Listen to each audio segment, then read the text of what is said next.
Are you a travel enthusiast on a tight budget? Let me share my tips and tricks to help you travel like a pro without breaking the bank.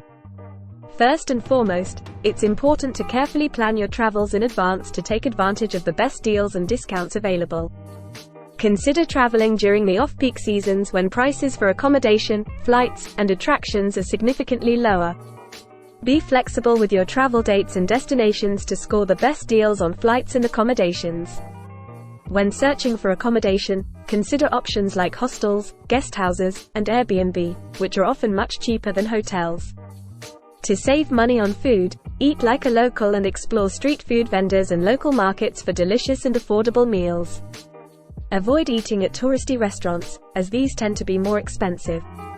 Plan your daily itineraries wisely to maximize your time and minimize transportation costs. Public transportation is often cheaper and more efficient than relying on taxis or private transportation services. Consider purchasing a city pass or attraction pass, which often offer discounts on multiple attractions and activities in a particular destination.